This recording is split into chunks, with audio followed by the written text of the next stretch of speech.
함께 예배드리니 축복하고 사랑합니다. 이 자리에 온 거 잘한 일입니다. 주님의 뜻이라면 아멘하는 성도 됩시다. 주님의 뜻이라면 아멘하는 성광교회 이룹시다. 많은 사람들이 이런 말을 합니다. 인생은 항해와 같다, 그렇게 얘기를 합니다. 또 어떤 사람들은 인생은 고해다, 그렇게 말합니다. 여러분, 인생이 고해다, 그 말은 인생은 어려움이 있는 바다와 같다, 그런 말입니다. 누구나 순풍에 돛을 달고 고요한 바다를 항해하는 것 같이 순조로운 인생을 기대하지만 예기치 않는 태풍이 불고 또 집채만한 파도가 삼킬듯이 달려드는 것처럼 우리 인생 가운데는 정말 무섭고 감당하기 어려운 일들이 밀려오는 그런 위험한 상황에 맞닥뜨릴 때가 있다는 겁니다. 오늘 본문에서도 이런 모습을 볼 수가 있습니다. 예수님께서 제자들과 함께 이 갈릴리 호수 건너편으로 가려고 배를 타고 가고 있었습니다. 그때 23절에 보면 마침 강풍이 호수로 내리침에, 그렇게 되어 있습니다. 그러니까 예수님과 제자들이 타고 가던 배가 강풍을 만났다는 거예요. 무서운 태풍 같은 이런 강풍을 만났다는 겁니다. 제가 이제 2년 전인가요? 그 성지순례 가면서 이제 제가 여러 가지 이제 성지순례 가서 좀 풀어야 될 의문들을 좀 가지고 갔는데, 그 중에 하나가 오늘 사건 같이 분명히 갈릴리는 바다가 아니고 호수인데, 큰 호수인데, 큰 호수에서 무슨 바람이 불어가지고 무슨 파도가 쳐가지고 오늘 이 사건과 같이 이런 물이 배에 돌아서 배가 침몰할 정도의 그런 일들이 있을 수가 있는가, 그런 의문을 가졌습니다. 그리고 그런 의문을 가지고 갈릴리 호수에 도착을 했는데, 갈릴리 호수가 그렇게 정말 내가 가졌던 의문대로 그렇게 큰 호수는 아니었고, 이런 호수에서 무슨 이 바람이 불고 배가 뒤집힐 정도의 일이 있겠느냐, 그런 속으로 내심, 의심이 갔습니다. 그런데 이 주님이 나의 이런 의심을 알았는지, 이제 그날 날씨가 좋고 이제 배를 탄데, 배가 꽤 사람들이 많이 한 200명이 타는 큰 배였습니다. 배를 타고 이제 그 호수를 이렇게 가로질러 가면서 가는데, 갑자기 오늘 성경 그대로입니다. 마침 강풍이 호수로 내리치며 갑자기 강풍이 막 무서운 바람이 부는 거예요. 무서운 바람이 치면서 무섭게 비가 내리치는 거예요. 그러니까 순식간에 배에서 어떻게 하냐면, 배 뒤에, 처음에 배에 탔을 때 뭘 비누를 이렇게 커튼같이 이렇게 접어놨더라고. 저게 무슨 용도냐 했더니, 그렇게 피니까 막 갑자기 비닐을 커튼 치듯이 배 뒤를 쫙 치는 거예요. 그럼에도 불구하고 얼마나 이 바람이 세차게 불고 바람이 파도가 치는지 그 큰 배가 흔들리고 막 비가 이 물이 파도 치는 물과 함께 막 내리치는 비로 말미암아 커튼을 쳤음에도 불구하고 배에 물이 막 쳐들어오는 거예요. 사람들이 있을 데가 없는 거예요.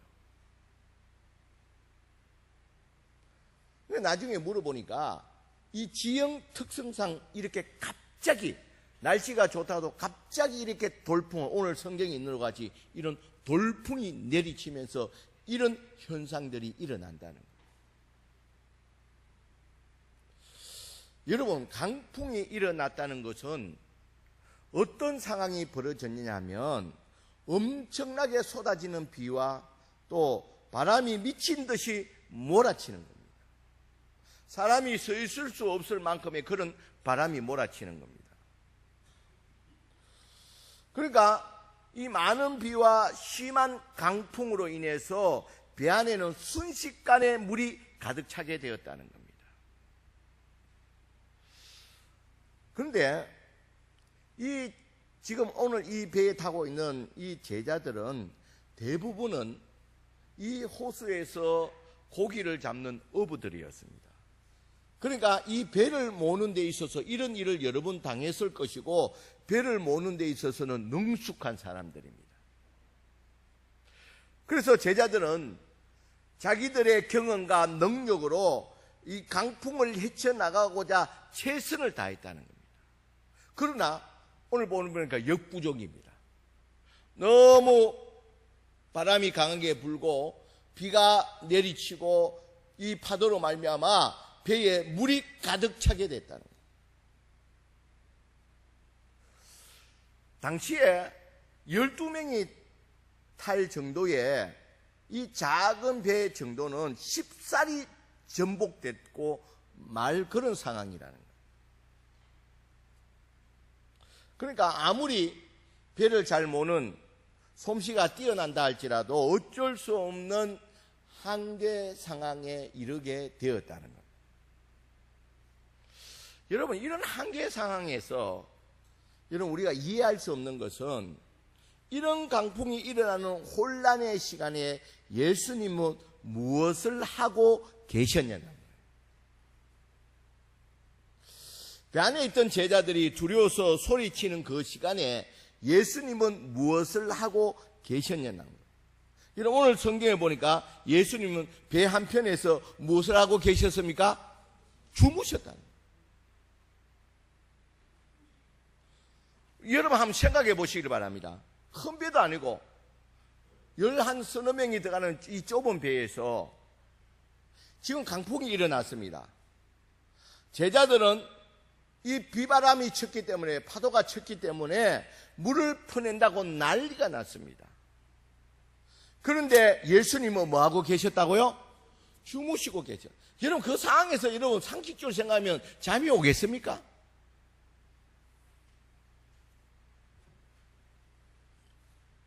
어떤 분은 말합니다. 예수님이 사역에서 너무 피곤하기 때문에 너무 깊은 잠이 들으셨다 했는데 그것은 아닐 겁니다. 여러분 아무리 깊은 잠이 들어도 비바람이 치고 배에 물이 가득하고 그 비바람이 예수님의 얼굴을 때렸을 것인데 어떻게 사람이 잠을 잔다는 거예요. 여러분 이것은 예수님이 주무신 것이 아니라 그냥 모른 척하고 눈을 감고 계셨다는 거예요.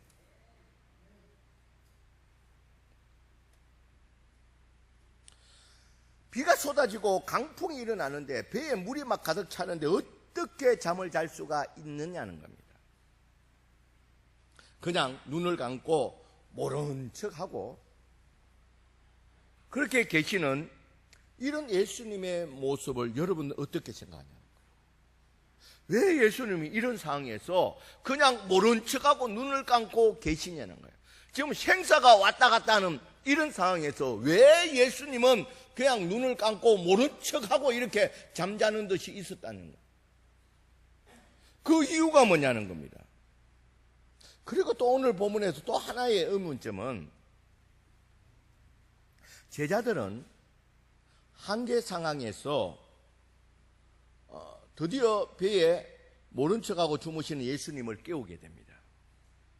오늘 본문에 보면 주여 주여 우리가 죽겠나이다. 여러분 예수님도 지금 이런 상황에서 강풍이 불고 파도가 치고 배에 물이 들어오는 이런 상황에서 어떻게 할 수가 없겠지만 그러나 제자들은 자기가 최선을 다해서 노력해 보았지만 어떻게 자기 기술로는 할 수가 없었다는 겁니다. 그래서 이런 상황에 계속 가다가는 위험할 것 같아서 예수님을 깨우게 됩니다. 예수님 큰일 났습니다. 지금 우리가 이대로 있다가 다 죽게 되었습니다. 이렇게 예수님께 보고를 합니다. 예수님이 이런 상황에서 어떻게 이 강풍에서 구해달라는 그런 의미가 아니라 지금 우리가 죽게 되었습니다. 큰일 났습니다. 예수님 빨리 일어나십시오. 이대로 있다면 우리가 다 죽습니다. 이런 의미입니다. 이제 그때 예수님께서 일어나셔서 이상한 행동을 합니다. 마치 사람을 꾸짖듯이 파도와 물결을 보고 어떻게 하는가? 잠잠하고 고요하라고 꾸짖으십니다. 그런데 놀라운 일이 벌어졌습니다. 그렇게 거세던 바람이 즉시 그치고 언제 그랬냐는 듯이 아주 바다가 호수가 잔잔해졌다는 거예요.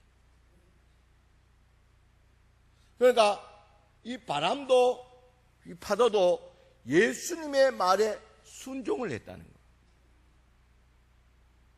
그리고 이제 이해할 수 없는 것이 그렇게 바다를 잠잠하게 하신 예수님께서 고개를 돌려서 이제 배 안에 있는 제자를 향해서 말합니다. 이번에는 제자를 향해서 꾸짖습니다. 25절에 보면 너희의 믿음이 어디 있느냐 그렇게 꾸짖습니다. 여러분 이 부분도 이상하지 않습니까 여러분? 제자들이 믿음이 없음을 꾸짖고 계신다는 거예요. 왜 예수님은 제자들이 믿음이 없다고 꾸짖으시는 것인가? 여러분 제자들은 지금 거센 파도와 생사를 걸고 싸웠다는 겁니다. 자기가 가지고 있는 모든 기술과 경험과 지식을 동원해서 이 배를 지키려고 최선을 다했다는 겁니다. 그런데 이런 최선을 다한 제자를 향해서 또 이 강풍을 당해 어려움을 당한 제자들에게 예수님은 돌아보면서 너에게 믿음이 없다고 그렇게 꾸짖는 것입니다. 여러분 우리가 생각해 보면 오늘 본문에 보면 배를 띄우고 건너편으로 가자고 한 분이 누굽니까? 예수님입니다. 그러면 가자고 한 사람이 제자들이 책임이 많습니까? 예수님이 책임이 많습니까? 예수님이 오히려 어떻게 보면 책임이 더 많죠. 가자 한 사람이 누굽니까? 예수님이라. 그런데 어찌하여 예수님은 제자들에게만 본인은 책임이 아무것도 없느냐? 제자들에게만 모든 책임을 돌리듯이 인정사정도 없이 제자들이 믿음 없다고 꾸짖고 계신다.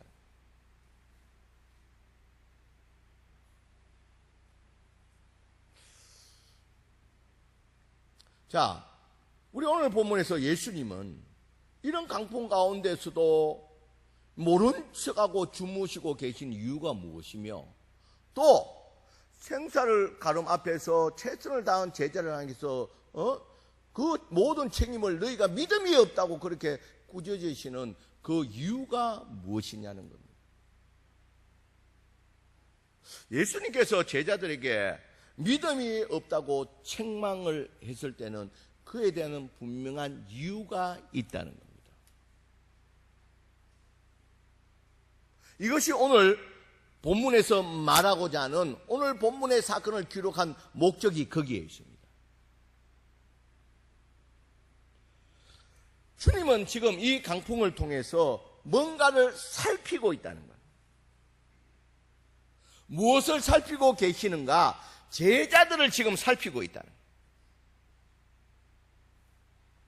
제자들은 파도가 휘몰아치고 강풍이 덮쳐왔을 때 그들은 이것은 우리가 많이 경험도 있고 하니까 우리 힘으로 한번 능력으로 해결해 보려고 최선을 다해서 노력을 해봤습니다. 예수님은 안주기도 없었습니다. 이런 상황에서는 예수님도 어떻게 할 수 없기 때문에 예수님보다는 우리가 더 일에는 전문가이고 또 경험도 많기 때문에 예수님은 그냥 제쳐두고서 제자들의 능력과 힘으로 어떻게 해보려고 노력을 했다는 거예요.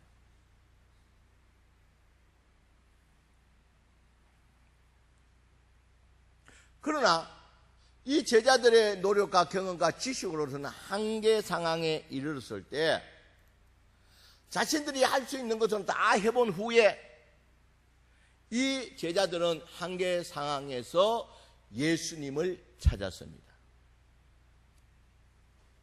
그러면 왜 제자들은 예수님을 먼저 찾지 않았습니까? 그것은 앞에도 말씀드린 것 같이 제자들은 예수님과 함께 지내면서도 아직까지 예수님이 누구신지를 몰랐다는 거예요.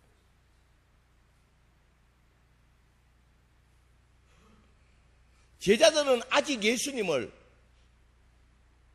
뛰어난 선지자나 아니면 선생님 정도로 알았다는 거예요. 그러니까 예수님께서 제자들이 이 큰일 났습니다. 이게 어떻게 하면 좋습니까?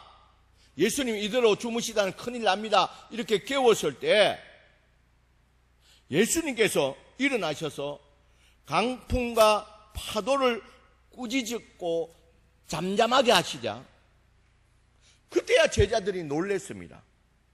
도대체 이분이 누구이길래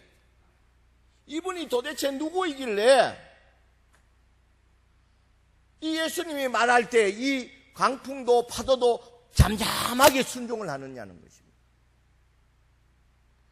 비로소 예수님의 이런 모습을 바다도 강풍도 바람도 잠잠케 하시는 이 예수님을 보고서 예수님이 누구인지를 깨닫게 되었다는 거예요.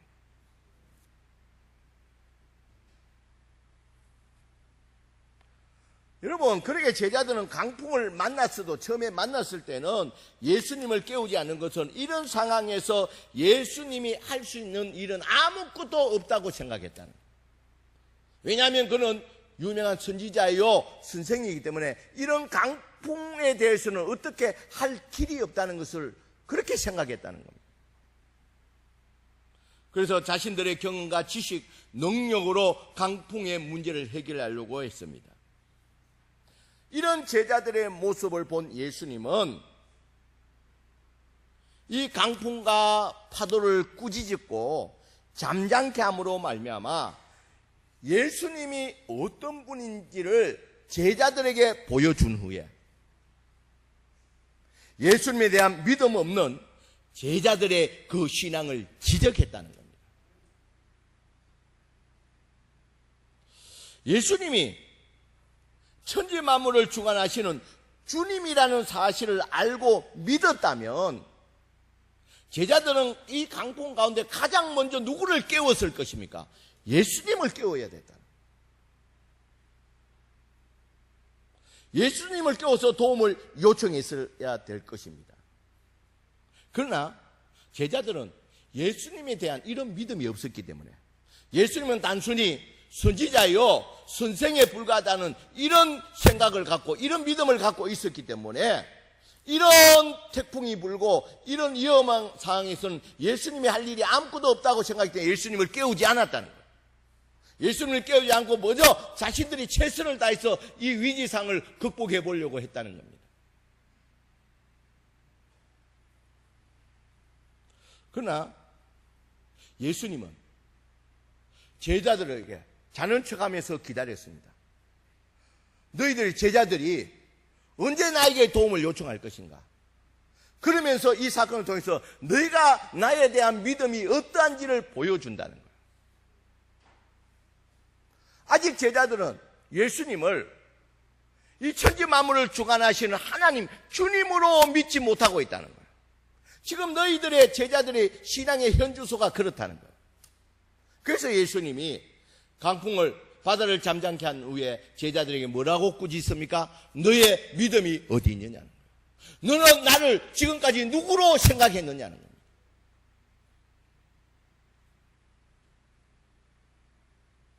결국 강풍을 만난 제자들은 예수님을 찾아야 할 이 골든 타임을 놓쳤다는 겁니다. 여러분, 이 골든 타임이 무엇입니까?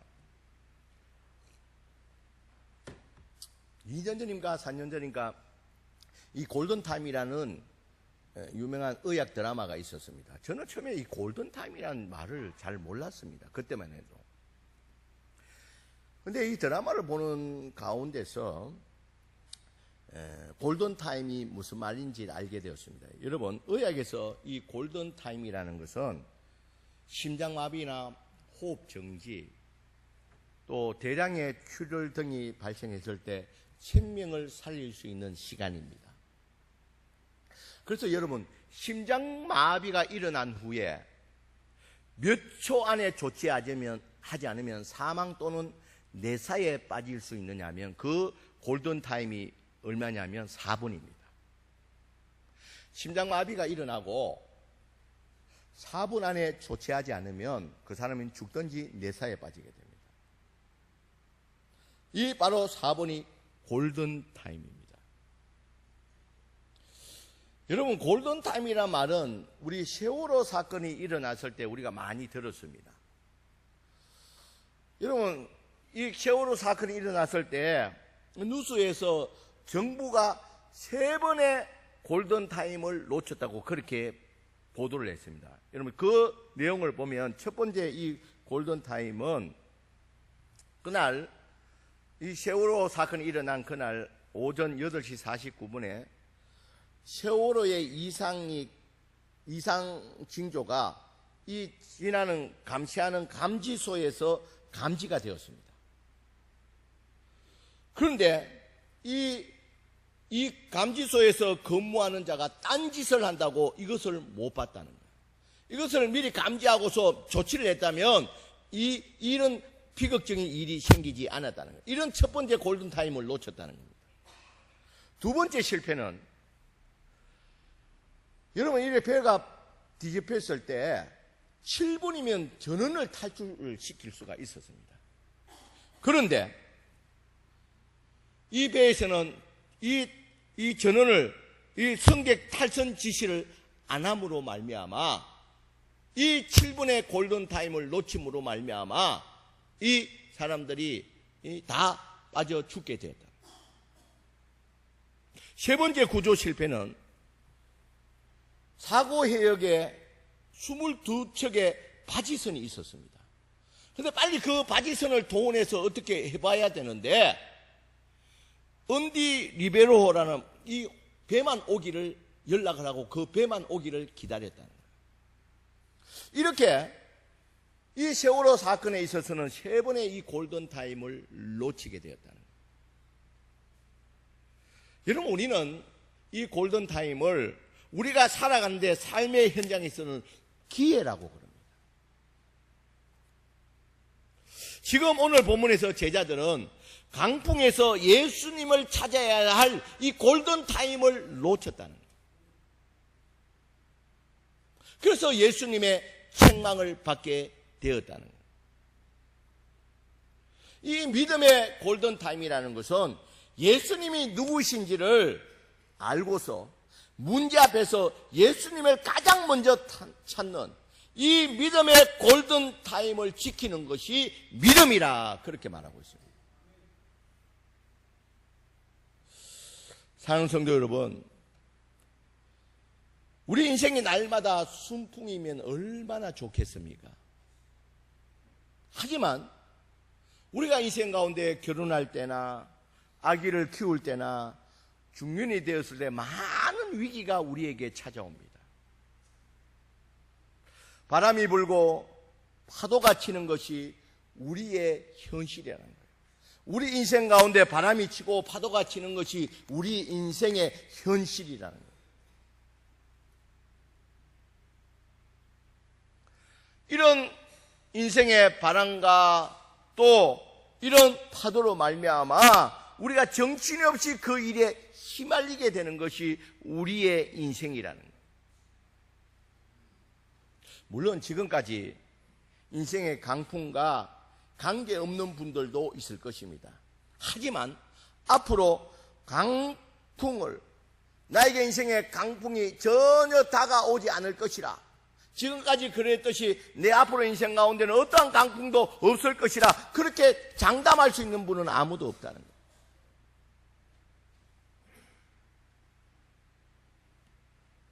여러분, 인생의 강풍이 무서운 것은 우리 인간의 힘으로 어떻게 처리할 수가 없다는 거예요. 이런 인생의 절망스러운 현실을 아시는 예수님은 오늘 이 본문에 이 제자를 통해서 이 강풍을 정복하는 방법을 우리에게 알려주고 있다는 겁니다. 그것이 무엇입니까? 바로 믿음의 골든타임이라는 거예요. 여러분, 믿음의 골든타임이라는 것은 문제 앞에서 가장 먼저 누구를 찾으라는 겁니까? 예수님을 찾으라는 거예요.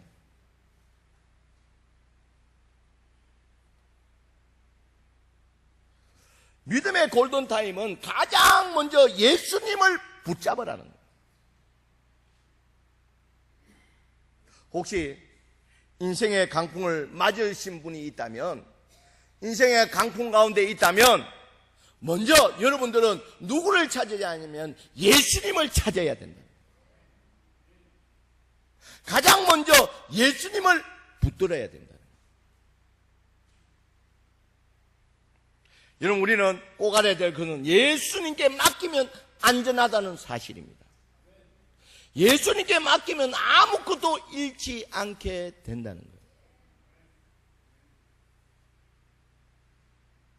그렇기에 예수 믿는 믿음의 사람에게는 인간의 그 어떤 뛰어난 방법과 수단보다도 예수님이 앞서야 된다는 사실입니다. 인간의 어떤 재능과 기술과 방법과 수단보다도 먼저 앞서야 되는 것이 예수님이라는 거예요. 우리는 잊지 말아야 됩니다.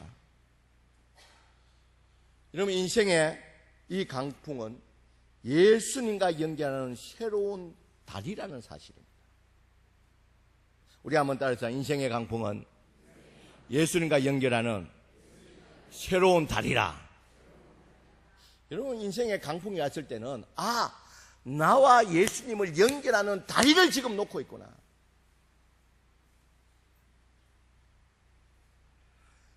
여러분, 우리 인생의 이 강풍을 통해서 예수님은 나와 새로운 관계를 맺기를 원하고 계신다는 거예요.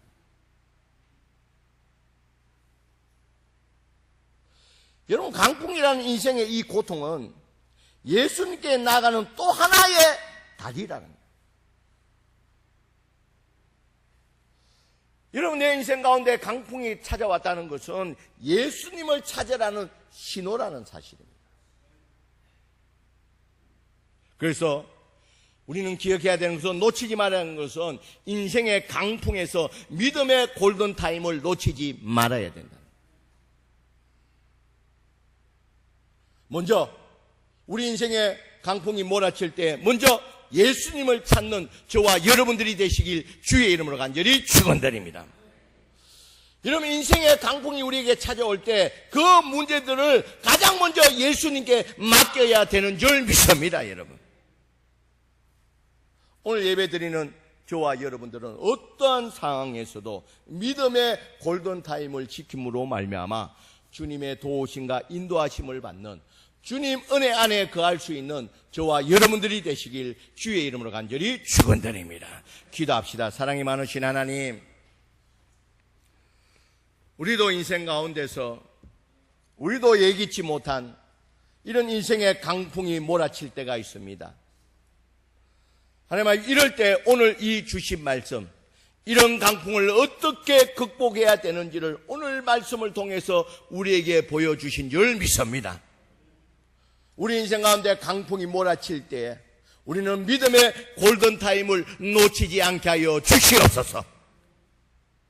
인생의 문제가 다가올 때마다 우리는 가장 먼저 예수님께 나가게 하여 주시옵소서.